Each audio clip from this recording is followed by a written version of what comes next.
कि सारे शोषितों की अरे की हक की लड़ाई लड़ाई बाबा भीम जी लड़े। वाह और कहे के बाद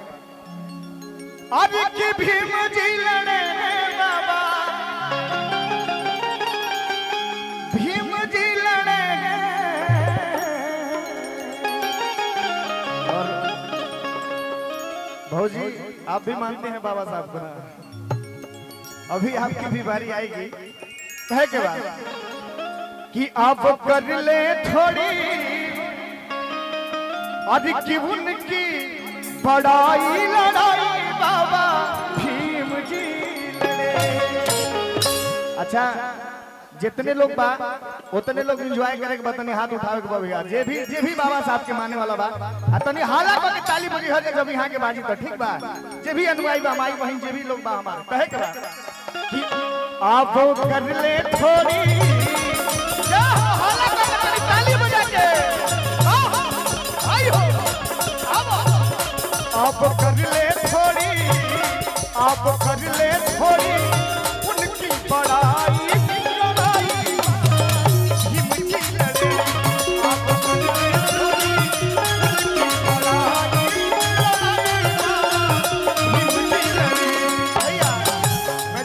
बाबा साहब का गीत गाता हूँ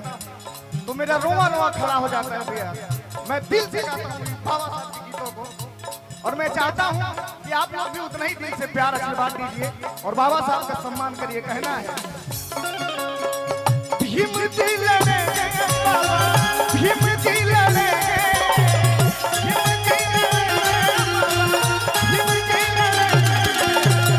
और आप कर ले थोड़ी भैया ताली बजाओ काम ना होके के चाहिए ताली बजे रहे भाई जाओ। आप लोग हमारे लिए नहीं लेकिन बाबा साहब के लिए ताली बजाते रहिए। आप लोग बाबा साहब के अनुयायी हैं, आप लोग भी माता बहन आप लोग भी। और भैया कहे के बाद आप कर ले थोड़ी अब आप लोग भी आप कर ले थोड़ी उनकी बड़ाई लड़ाई बाबा भीम जी लड़े। आप कर ले थोड़ी उनकी बड़ाई लड़ाई बाबा भीम जी लड़े। अरे हमारे गार्जियन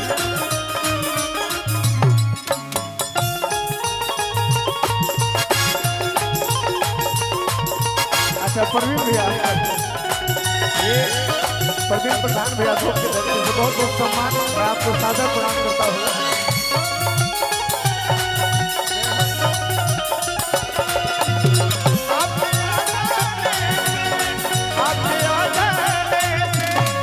ये प्रवीण भैया आपके लिए और जो भी हमारे वक्ता हैं आप लोगों के लिए भैया आपके आ जाने से आपके आ जाने से आपके आ आपके आ जाने से दिल पे मेरा आपके आ जाने से दिल पे आपके आ जाने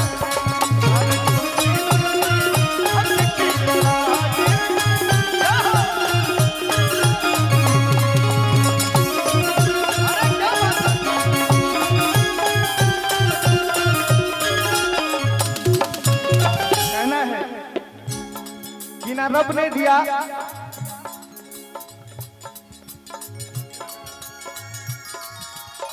ये एक छोटी सी चीज ना रब ने दिया है ना पैगंबर ने दिया है ना रब ने दिया है और ना पैगंबर ने दिया है। जो कुछ भी दिया है वो अम्बेडकर ने दिया है अम्बेडकर ने दिया है। कहना है भैया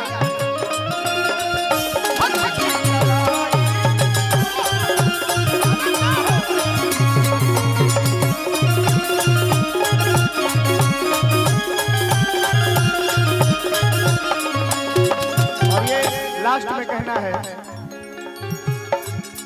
आदि कि पशु जैसा जीवन था आदि की गुलामी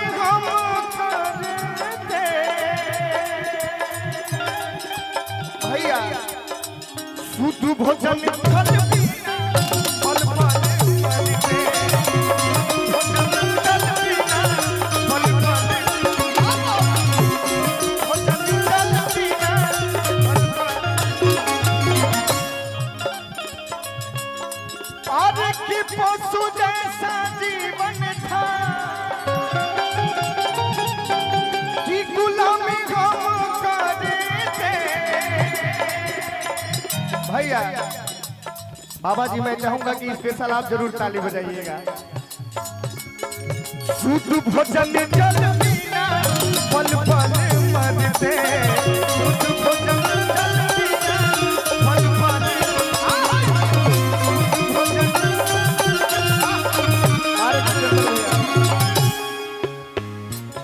और ये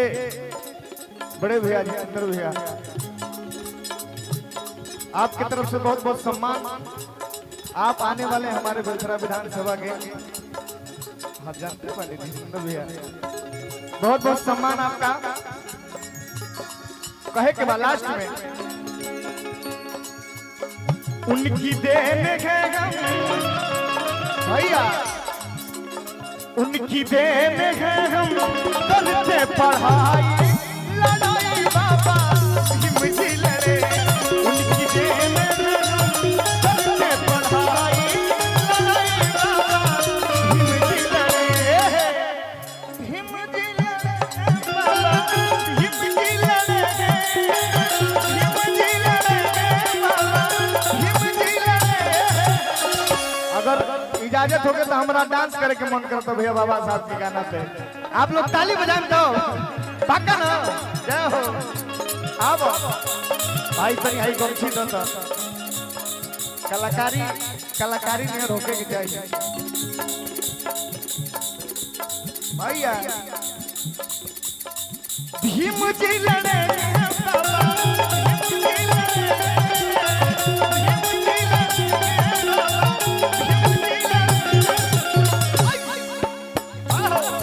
आप कर ले थोड़ी आप कर ले थोड़ी उनकी बड़ाई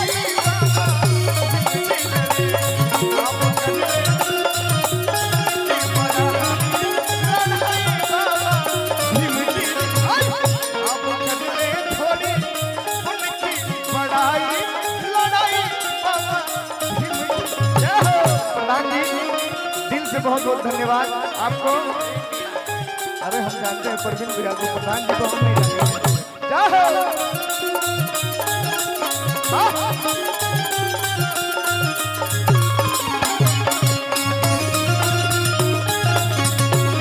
और ये देखिए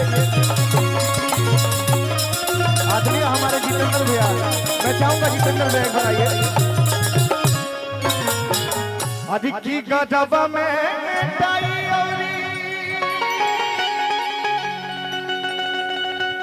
अरे की हाथ में कलमिया अच्छा लगता ना आप लोगों के माई बहन लोग पक्का अच्छा लगता ना हाँ कहे ना अच्छा लगे हम नाचा बने तो अच्छा तो लगबे ना करी और आप लोगों को भी अच्छा लगा था ना जय हो और ये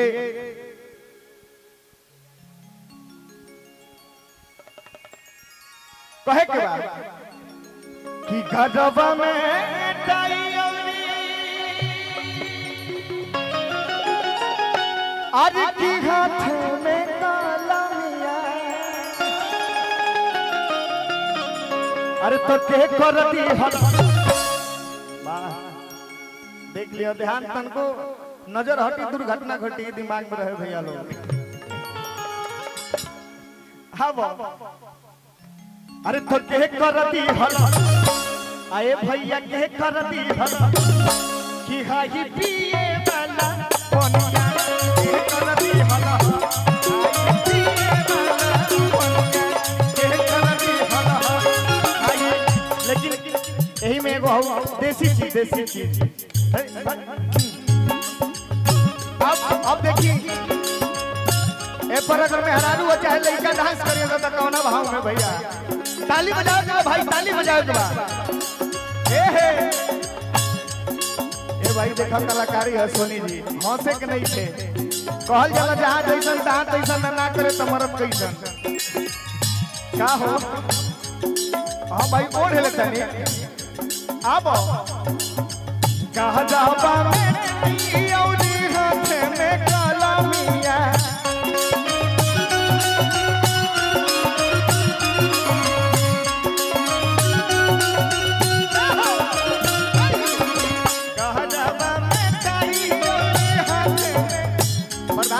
गाना पे अगर गांव का मेहरारू नचिया से टकौना भाव में और गांव के लोग बूढ़ पुरनिया नाचे टकौना भाव में।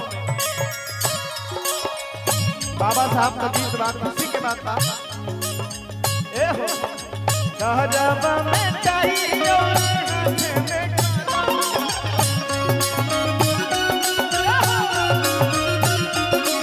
तो तेरे करती हलो आए भैया के करती हलो अब ही हाही पिए वाला कोनिया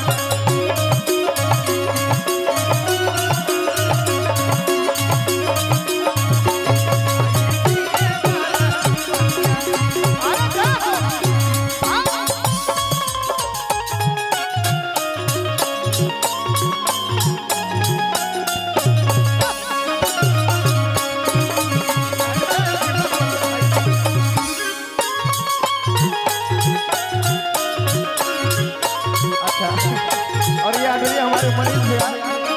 मनीष कोटेदार भैया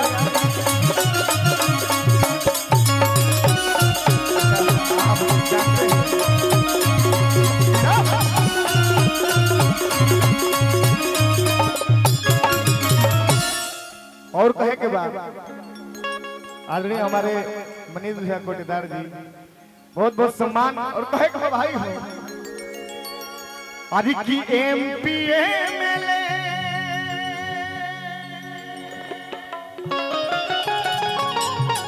अरे की सब बनेला कलेक्टर आई हो अरे की एमपी एमएलए अब हम आके तनी सो आप लोगन से नहीं जाओ एंग ना जय भीम बोले के बाद जय भीम। अरे वाह रवि भाई और आप लोग भी माई बहन आप लोग भी एक बार बस बाबा साहब के नारा लगा दी जोर से कि हौजल मंच पे लोग बैठल बल्ला जा सुन के काहे कि बोलत नहीं खा जा प्रधान जी एक बार जयकारा लगाओ एक बार जय भीम सुनाई देता ना बाबा जी सुनाई देता ना अभी भी पीछे लोगन के नहीं के सुनाई दे तनी एक बार और जोर से भी वाह बहुत बहुत धन्यवाद और आप लोग भी तो हम लोगन पर शांति बढ़ जाए महाराज कहला के पीछे के लोग भगवान होला तो तनी आप लोग भी एक बार जयकारा बोली भी जय हो। अब लागत है कि प्रोग्राम हमारो सफल होता कहे के बाद अरे की एमपी एमएलए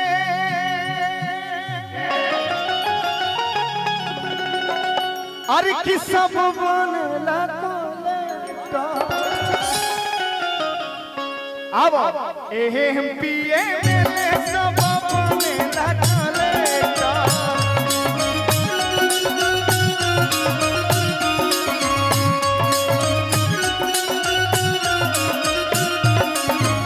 अरे कि सब बनेला कलेक्टर।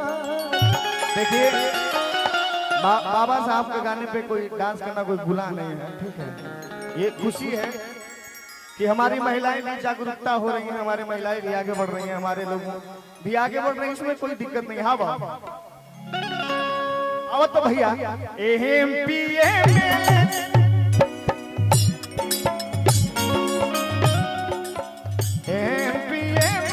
सब बनेला कलेक्टर।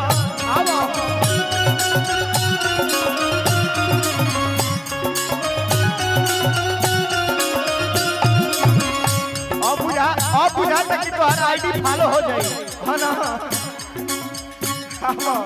कहे के बाद एमपी एमएलए सब बनेला कलेक्टर।